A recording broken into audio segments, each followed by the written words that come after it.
¿Cuánto te salió el video?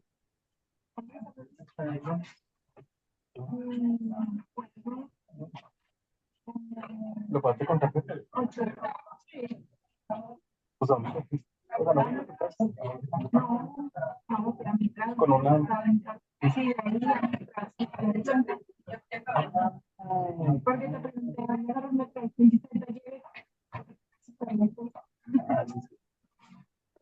Digo, la última. Ay, es que yo no sé por qué mi mente no puse estamos a la 1 de la mañana. Pero no, eran las 8. Sí, sí. Era como con razón, dije, no, porque llegué a mi casa como 8:40. O sea, pero te uno, güey. Ahí tengo una televisión. Sí.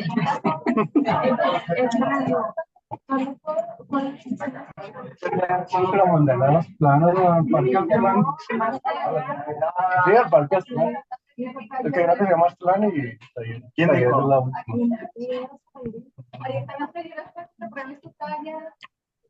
¿Eh? Qué raro. No, yo no sabía eso. ¿De qué? Yo no creo. A ver. Sí, creo. ¿Estas son las playeras? No, esas son. ¿A dónde están las playeras?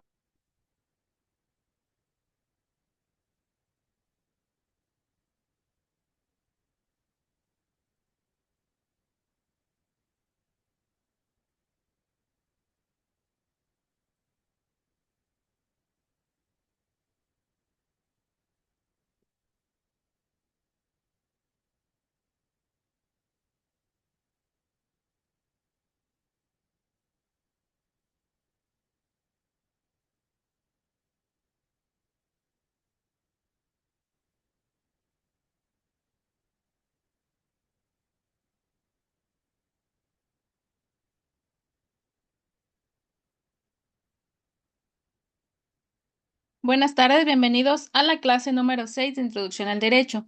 En esta ocasión vamos a hablar sobre la historia del derecho. Vamos a ver unos conceptos, unos momentos históricos que ustedes han visto a lo largo de su vida escolar. Sin embargo, aquí nos vamos a centrar más a lo relacionado, obviamente, al derecho.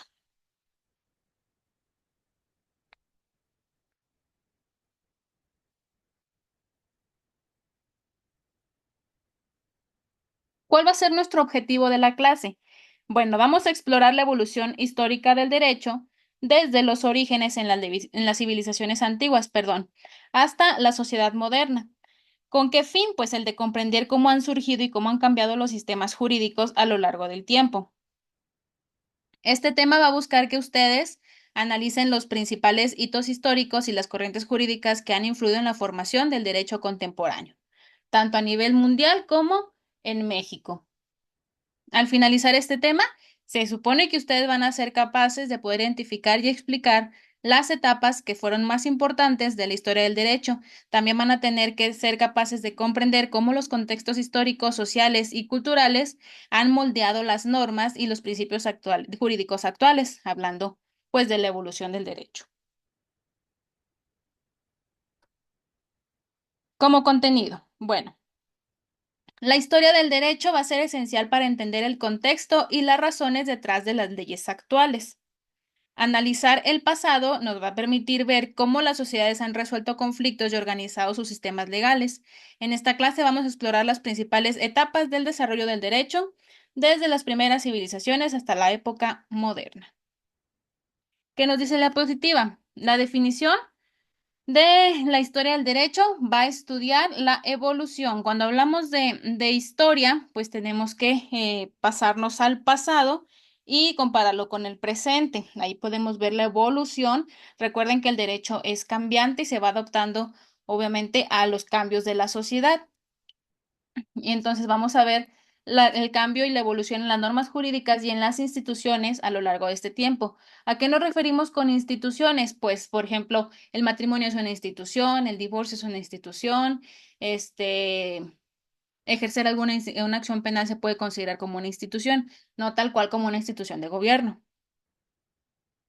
¿Cuál va a ser la importancia? Pues comprender cómo y por qué se han desarrollado las leyes. Nos va a ayudar a interpretar y aplicar mejor el derecho contemporáneo, porque si nosotros conocemos el pasado, podemos entender nuestro presente y podemos también prever un futuro.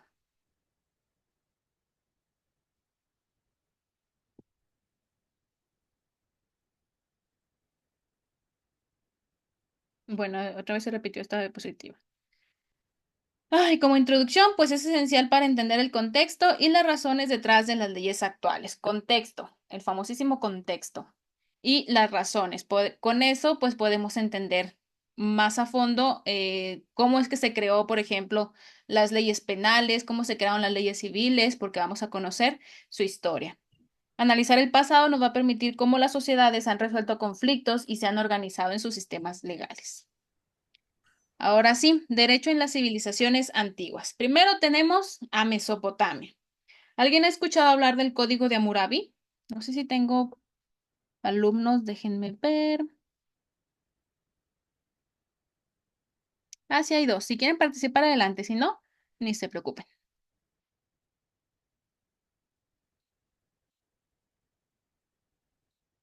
Bueno, el Código de Hammurabi se desarrolla dentro de Mesopotamia. Este va a ser un código, uno de los conjuntos, perdón, de leyes más antiguos que se han encontrado y uno de los ejemplares mejor conservados. ¿Qué viene a ser el Código de Hammurabi? Es como una piedrita, más o menos así, donde viene escrita las leyes de ese entonces. La característica que tenía es que fueron puestas estas esculturas en puntos estratégicos de las ciudades o de las sociedades para que todas las personas pudieran leerla, pudieran saber qué estaba permitido y qué no estaba permitido. Nos viene a representar un desarrollado concepto de igualdad entre todos los habitantes de Mesopotamia y se va a basar en la famosísima ley del Tailón, que pues es uno de los ejemplos mejores del principio de presunción de inocencia, que nos va a sugerir que el acusado o el acusador pues van a tener la oportunidad de aportar pruebas. Fíjense desde dónde venimos arrastrando ¿cómo se llama? Ya se me fue la palabra. Sí, esa etapa procesal, esa etapa de presunción de inocencia, esa garantía procesal. Desde antes de Cristo, de hecho. Entonces, lo más importante que podemos encontrar nosotros dentro de esta estructura que estaba puesta en diferentes puntos estratégicos para que todos lo vieran es la ley del tailón. También en algunos lugares se les denomina pena del tailón o justicia retributiva. ¿En qué se trataba a grandes rasgos la ley del tailón? Eh, Creo, sí, es la de, no sé si han escuchado alguna vez la expresión de ojo por ojo, diente por diente, mano por mano, pie por pie. Bueno, eso era. Al daño que tú causes, se te va a causar uno igual. Por eso una justicia retributiva que va a imponer una norma que iba a imponer un castigo que se iba a identificar o asimilar al crimen que hubieran cometido, a la norma que se hubiera violado. Es decir, se obtenía una reciprocidad. Por eso, ojo por ojo, diente por diente. Eso es lo más importante del Código de Hammurabi. Y fue ahora sí que la base para poder entender lo que es la publicidad en leyes, para poder entender la justicia retributiva, poder entender un poquito de esta coercibilidad del Estado a través de la publicidad. Precisamente hablamos de una publicidad como un principio procesal. Como si ustedes saben, la mayoría de los códigos al momento de abrirlos, pues vienen todas sus garantías, que sea pública la audiencia, que haya el debido proceso, etcétera. Entonces, desde aquí, desde el Código Hammurabi, estamos nosotros observando la publicidad porque se puso esa piedra con todas las leyes grabadas a la vista de todos para que nadie pudiera salir con que yo no sabía. Ahí te la puse si sabías. Y pues la justicia retributiva, pues actualmente es la que se está aplicando porque, por ejemplo, tiene menos castigo una persona que se roba una pasta de dientes a una persona que se roba un banco. Entonces ese castigo va a ir en el mismo sentido del crimen que hayas cometido. Igualmente se castiga más un secuestro con asesinato que un secuestro normal o un secuestro express en ese caso. ¿Por qué? Porque si tú estás secuestrando, te pagan el rescate y luego matas, pues tienes muchísimo más consecuencias que si solamente secuestraste y liberaste. Entonces, la justicia retributiva, acuérdense, Mesopotamia, Código Hammurabi. Y pues ya, vamos a pasar entonces con Egipto. De Egipto sí está muy tedioso todo.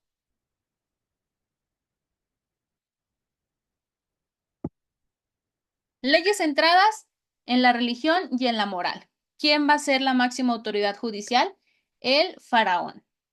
Las leyes en Egipto se regían por la constitución que establece que el país actualmente pues es una república ay, se me olvidó, con un presidente pues, y que el Islam va a ser una religión oficial. Esto es en la actualidad.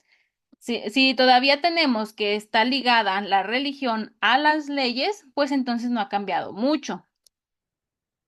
Y también en el pasado las leyes estaban centradas en la religión y en la moral, y el faraón iba a ser la máxima autoridad. Ahora que cambió, que el faraón se le llama presidente.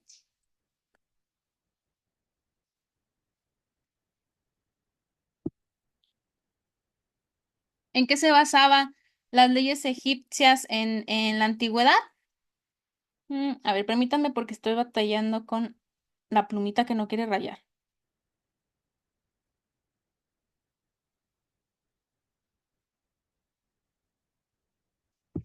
Ya. Bueno, en la antigüedad también existían un grupo de hombres que eran considerados como que eran expertos en la materia de derecho. Y al mismo tiempo había un sistema judicial que iba a recibir las pruebas y decidir sobre alguna acusación o alguna infracción a alguna norma. Fíjense desde dónde venimos arrastrando lo que es actualmente la impartición de la justicia. Ya pasamos por Mesopotamia, ya sacamos lo de la justicia retributiva y ahora pasamos por Egipto, que aunque haya basado sus leyes en religión y moral, cosa que el Estado mexicano dejó de hacer hace muchísimos años, en su propio sistema judicial ya había personas expertas analizando los temas de derecho, analizando el sistema judicial, analizando las penas que iba a haber. Y pues en la cúspide, la mera, ahora sí que piramidita de Kelsen que tenemos actualmente en ese entonces, pues el de arriba, el más importante era el faraón. Aquí no estamos hablando de ninguna constitución ni de ningún libro, estamos hablando de una persona que era la que iba a decidir todo, todo, todo, cualquier tipo de problema que se le presentara. Y pues hasta la fecha no se ha encontrado ningún código, ningún libro que tenga leyes, a diferencia de Mesopotamia, que tenemos el código de Hammurabi, que aunque era una piedra, pues era un lugar donde se establecieron un conjunto de leyes. Y en Egipto, al estar basado en el máxima autoridad del faraón, pues no se encontraron libros, códigos o leyes bueno, hasta ahorita no se han encontrado, quién sabe si después, porque ya ven que cada vez se va descubriendo más cosas. Y bueno, ¿alguna duda de Mesopotamia y Egipto?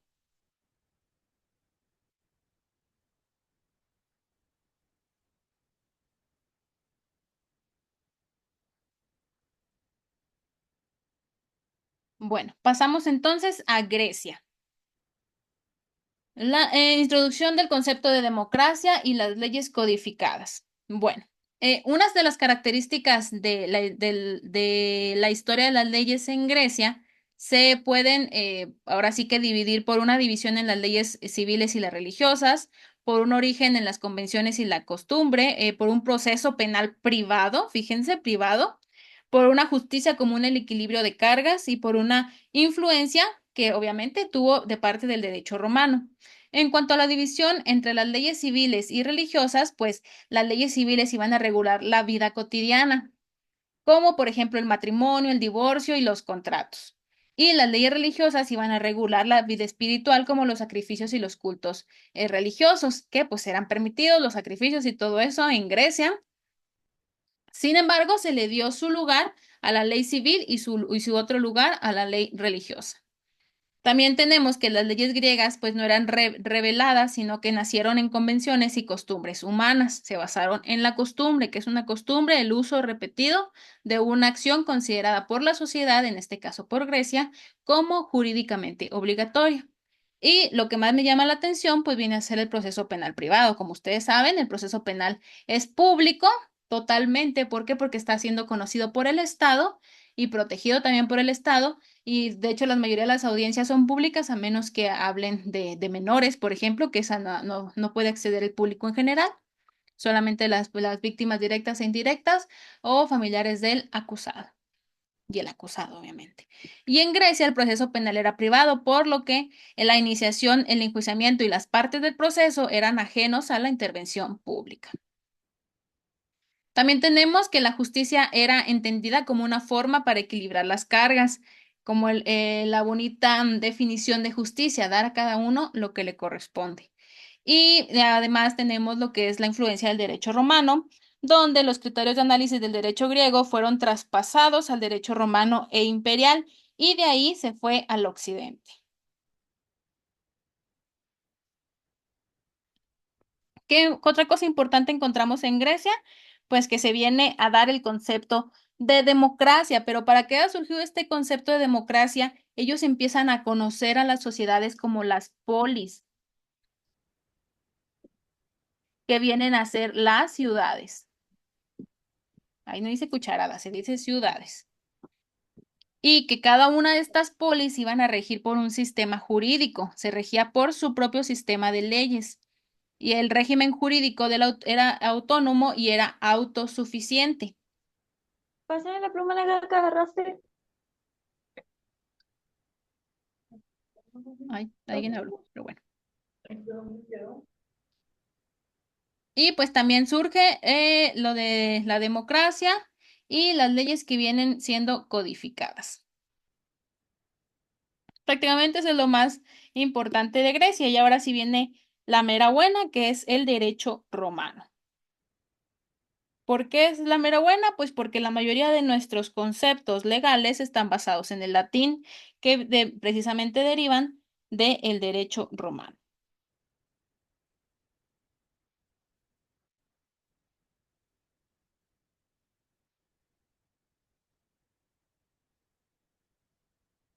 Bueno, en Roma, el derecho romano pues tenía fundamentos del derecho civil moderno. Lo que les digo, nosotros muchísimos de los conceptos que conocemos, los conocemos obviamente al español, pero provienen del latín, que a su vez proviene del derecho romano, como el Corpus Juris Civilis de Justiniano. Ay, sí, si quieren hablar del Corpus Juris Civilis, es un montonal de cosas, pero lo pueden buscar. Aquí nada más lo vamos a pasar por arribita. Hay una materia en específica que se llama Historia del Derecho Romano o Derecho Romano, donde van a ver a fondo, ahora sí, todo lo que engloba el derecho romano. Bueno, ¿qué característica tenían las leyes romanas? Pues que se garantizaban por ser elaboradas por diversos grupos e individuos y también por reflejar los cambios de la sociedad. Se va adaptando también el derecho romano a los cambios de la sociedad y están elaboradas como actualmente se hace por diversos grupos e individuos. En este caso actual, pues son los legisladores. Y las leyes, pues en ese entonces también podían ser modificadas por los magistrados, los juristas y los tribunales, y además también por los decretos del emperador y del Senado romano, que también podían convertir en leyes. También podían hacer leyes. Las leyes romanas se organizaban en tres niveles. Primero tenemos la jus civile, que es la ley civil, como lo dice su nombre, se puede jus, es ley, civile, es civil, que eran las leyes que se aplicaban a los ciudadanos romanos en todo el Imperio Romano. A diferencia de Grecia, que cada polis tenía su propia legislación, el derecho romano sí viene a englobar todo, viene a englobar el todo del derecho romano. También tenemos la Jus Gentium, que son las leyes de las naciones, que eran las leyes aplicables a los extranjeros que vivían en el Imperio Romano. Aquí ya podemos empezar a ver un poquito de derecho internacional público. Y el jus honorarium, que significa ley de los honores, que eran las leyes que se aplicaban a los esclavos y dictaban cómo se les debía tratar y remunerar. Algunas de las leyes romanas más importantes, pues son, por ejemplo, la ley de las 12 tablas, que es un conjunto de leyes inscritas en 12 tablillas de bronce en los años 451 aproximadamente antes de Cristo, que pues vamos a ver otra vez que empiezan a ponerlos a tallar en piedra en lugar de crear compendios de libros de hojas y escribir. Y la ley regia o lex del imperio, o ley del imperio, que otorgaba al emperador un poder absoluto que era votado por el Senado y ratificado por el pueblo, que pues allá andamos muy cerquita de eso, de hecho. ¿En qué se basaba el derecho romano? Se basaba en tres preceptos: en vivir honestamente, en no dañar al otro y en dar a cada cual lo suyo. Simplemente a raíz de esos tres preceptos fueron que se crearon todas las leyes y todo el sistema jurídico del derecho romano.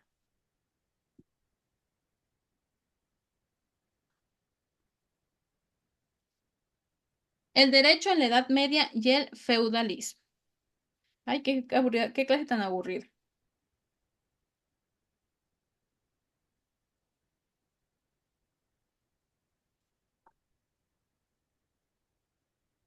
Tenemos primero el feudalismo. Relaciones basadas en la lealtad y el servicio con un sistema de vasallos y señores. ¿Qué es la ley feudal? ¿Se acuerdan cuando hablaban de ley feudal cuando estaban en la primaria, en la secundaria o en la prepa? Bueno, el feudalismo era un sistema económico, político y social que se desarrolló en la Edad Media, tan triste la Edad Media como siempre. Se caracterizó por tener una división de la sociedad en tres estamentos, ahí vienen las clases: nobleza, clero y campesinado. El feudalismo se basaba en la descentralización del poder, con el rey o con el emperador en la cúspide y los campesinos en la base. Otra vez se nos asoma nuestra piramidita de Kelsen. Acá tenemos a los campesinos y acá tenemos al rey y al emperador. Y los nobles pues iban a estar en una posición intermedia. El sistema feudal se basaba en la relación entre señores y vasallos. El señor entregaba, o sea, el señor feudal entregaba un feudo, que era un pedazo de tierra, al vasallo. ¿Y qué tenía que hacer el vasallo? Tenía que dar un pago y una promesa de servicio. Y el señor pues también prometía proteger al vasallo. O sea, tan absurdo como suena, en ese entonces funcionaba. Yo, señor feudal, te doy a ti, vasallo, una tierra para que me la trabajes.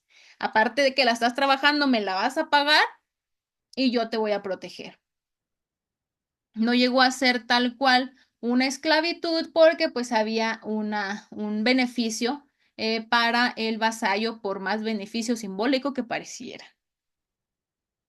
Y pues aquí en el feudalismo el rey era considerado como el justicial supremo de todos los pueblos y tenía el privilegio del tribunal de apelación. Es decir, si alguien no estaba de acuerdo con una decisión que se haya tomado en ese sistema jurídico, el rey podía decidir y sin basarse en nada, nada más porque él quería, él decidía.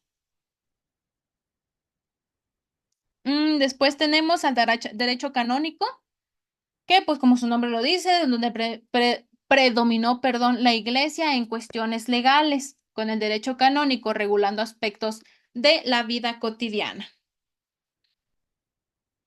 Después tenemos a la Constitución de Clarendon, donde se estableció la jurisdicción real en Inglaterra. Acá ya nos pasamos a Inglaterra.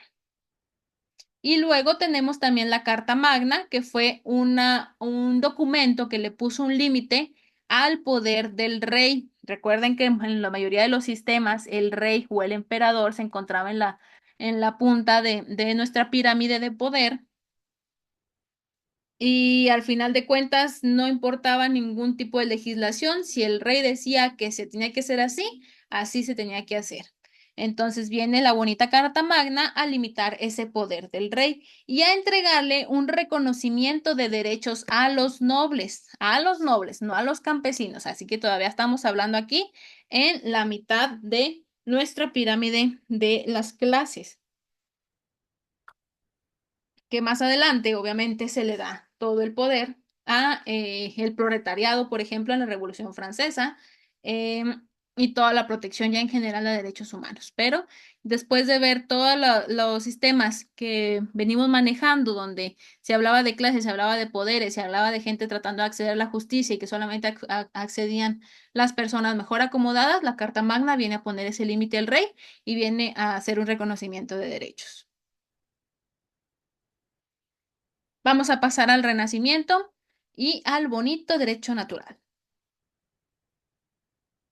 Dentro del Renacimiento podemos encontrar el humanismo jurídico, que es una revalorización de las fuentes del derecho romano y griego. ¿Por qué una revalorización?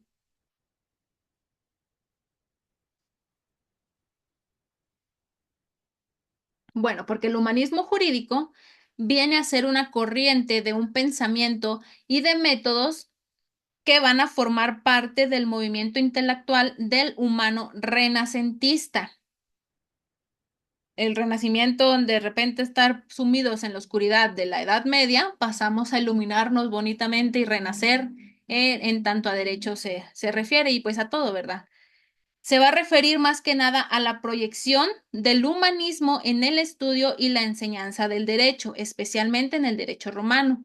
El impacto del humanismo en la ciencia del derecho se va a conocer como Gallicus. Se pone al humano en el centro de todo y se le va a empezar a, lo que viene más adelante, reconocer su derecho natural, que solamente va a tener derechos por el simple hecho, valga la redundancia, de ser humano y de existir.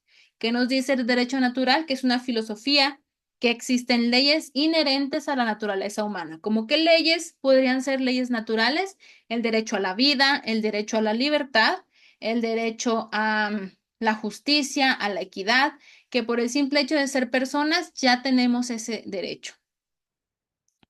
¿Qué teóricos importantes encontramos ¿cómo se llama? Corriente? Tenemos a Thomas Hobbes, también lo van a ver más adelante cuando se especialicen en historia del derecho, a John Locke y Jean-Jacques Rousseau. Si los googlean ustedes pueden encontrar muchísima más filosofía centrada obviamente al humano, porque ¿qué hacía el humanismo jurídico? Pues iba a enfatizar la dignidad del ser humano y nos iba a privilegiar esos derechos naturales que teníamos por el simple hecho de existir y de ser humanos. Y como estamos centrados más en las artes, también iba, además de privilegiar la libertad, la razón y la creatividad.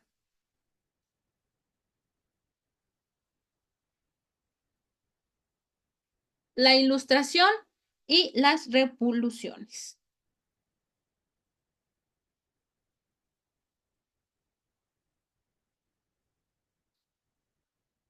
¿Qué fue la Ilustración? Pues fue un movimiento intelectual que promovió la razón, la ciencia y la igualdad. Aunque parezca mentira y que uno pensaría que eso tuvo que haber existido desde el principio, pues no.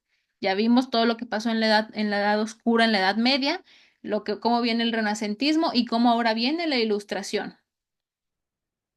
¿Dónde tuvo lugar la Ilustración? Pues como casi todo, los cambios sociales se han dado en Europa. ¿Qué ideas había en la Ilustración? Pues van a sonar las más bonitas utópicas, que era la búsqueda de la felicidad, la soberanía de la razón y la evidencia de que los sentidos iban a ser una fuente primaria del aprendizaje, así como si estuviéramos en kinder. Entre las ideas que tuvieron origen en la Ilustración se incluyen, por ejemplo, la libertad, la igualdad, el progreso, la tolerancia, la fraternidad, un gobierno constitucional y una separación de iglesia y Estado. Los pensadores de la Ilustración sostenían que el conocimiento humano podía combatir la ignorancia, la superstición y la tiranía. ¿Para qué? ¿Qué era lo que buscaban? Construir un mundo mejor.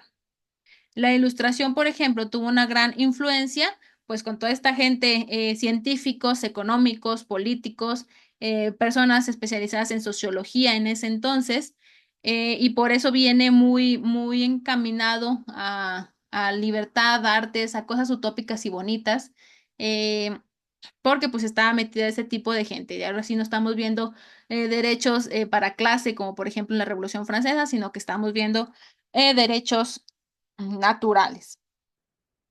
Después tenemos a la Revolución Americana de 1776, donde se da la Declaración de Independencia de Estados Unidos con el Imperio Británico y la Constitución de los Estados Unidos. Después tenemos la Revolución Francesa, de las más importantes, donde se da la Declaración de los Derechos del Hombre y del Ciudadano.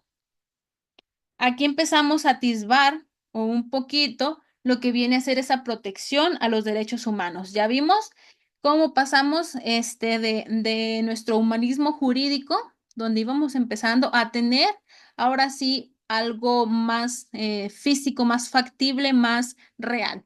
La Declaración de los Derechos Humanos, de los Derechos del Hombre y del Ciudadano, que pues hasta la fecha pueden ustedes citarla en problemas legales que tengan, porque pues como nosotros somos humanos, pues nos aplica y el juez les va a hacer caso. Así que también muchas jurisprudencias de la Suprema Corte están basadas en la Declaración de los Derechos del Hombre y del Ciudadano. Déjenme, les doy ejemplos de lo que podemos encontrar ahí adentro.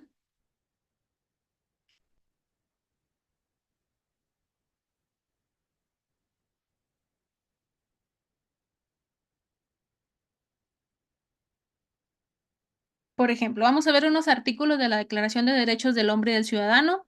Si ustedes googlean Derechos del Hombre y del Ciudadano en Google, les van a salir la declaración y viene dividido en solamente 17 artículos. ¿Qué nos dice el artículo número 1? Nos dice, los hombres nacen y permanecen libres e iguales en derechos.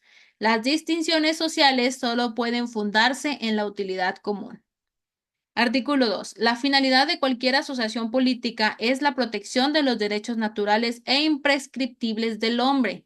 Tales derechos son la libertad, la propiedad, la seguridad y la resistencia a la opresión. Artículo 3. El principio de toda soberanía reside esencialmente en la nación. Ningún cuerpo ni ningún individuo pueden ejercer autoridad alguna que no emane expresamente de ella. Artículo 4. La libertad consiste en poder hacer todo lo que no perjudique a los demás. Por ello, el ejercicio de los derechos naturales, como cada hombre tan solo tiene como límites, lo que garantizan a los demás miembros de la sociedad del goce de estos mismos derechos. Tales límites tan solo pueden ser determinados por la ley. Es el más bonito, dice, de la libertad. ¿Por qué? Porque tenemos una confusión de que podemos ser libres y hacer lo que nos pegue la gana, pero no. La limitante de esa libertad es siempre y cuando no se dañe a un tercero. Y pues así nos vamos con muchas, otros 10 artículos que están muy bonitos, muy redactados y de ahí emana toda la protección a los derechos humanos que conocemos hoy en día. Después tenemos el Código Napoleónico, que es una codificación del derecho francés influenciado por los principios de la Ilustración. ¿Qué tenemos en el derecho contemporáneo? Tenemos la globalización, la influencia de la globalización en la uniformización y diversificación del derecho. ¿Qué quiere decir esto? Bueno, primero hay que ver qué es la globalización. La globalización viene a ser un proceso que se va a caracterizar por la integración de las economías, culturas, políticas y sociedades de todo el mundo. Es decir, se llama globalización porque estamos en un globo terráqueo y estamos en un todo. Aquí está, imagínense al mundo, aquí está. Y todo el mundo, como un todo vamos a tomar a estas culturas, a estas economías, a estas políticas, a estas sociedades dentro de la globalización. Y entonces en el mundo contemporáneo vamos a tener una influencia de este todo en la uniformización y en la diversificación del derecho. ¿Por qué? Porque pues ya todo está basado en derechos humanos. Hay uno que otro estado que se resiste, como son, por ejemplo, los estados pertenecientes a la religión del Islam, o, por ejemplo, el estado ruso, por ejemplo, Corea del Norte, pero la mayoría de los estados entendidos obviamente como un ente de poder y como una entidad federativa, pues están dentro de esta globalización de una unificación y diversificación del derecho. ¿Cuál derecho? El derecho humano. Después tenemos a los derechos humanos, donde se da el desarrollo y la consolidación de los derechos humanos como normas universales. Antes se les llamaba garantías individuales y después hubo una reforma y en la Constitución se integraron como derechos humanos. Después tenemos a las organizaciones internacionales, como por ejemplo el papel que juega la ONU, la OEA, la UE, también por ejemplo la OIT, donde regulan y promocionan el derecho internacional. ¿Cuál derecho internacional? Pues el público. ¿Cuáles vienen a ser nuestros desafíos actuales? Pues que están entrando nuevas tecnologías, estamos aquí sufriendo el cambio climático y los derechos digitales. Nuevas tecnologías, ya se han dado cuenta ustedes como cada vez hay más conocidos y amigos que fueron hackeados de WhatsApp, que les fueron robados datos importantes, que les clonaron sus tarjetas. También nos estamos dando cuenta de estos fenómenos naturales como los huracanes, cómo vienen cada vez más fuertes, cómo devastan, crean muchísimo más devastación que la que creaban antes, y también cómo más gente está accediendo a los derechos digitales, cómo se tuvo que crear una corriente de una policía cibernética para poder cubrir o intentar cubrir esa área de la tecnología. Estos vienen a ser nuestros desafíos actuales. Y rápidamente, evolución del derecho en América Latina. Hoy en día el derecho en América Latina enfrenta desafíos como cuáles: la famosísima corrupción, la desigualdad, la necesidad de reformas para garantizar una justicia más equitativa y eficiente. ¿Qué pasó con esta última? Reformas para garantizar una justicia más equitativa y eficiente, pues se fue para abajo. ¿Por qué? Porque ustedes creen que un juez que esté vendado de los ojos, o más bien, un juez que no supamos ni quién es, pueda generar justicia. Pues no, regresamos otra vez a la Edad Media. Y pues la corrupción, la desigualdad, pues no sé por qué América Latina sufre totalmente de eso, pero pues aquí andamos.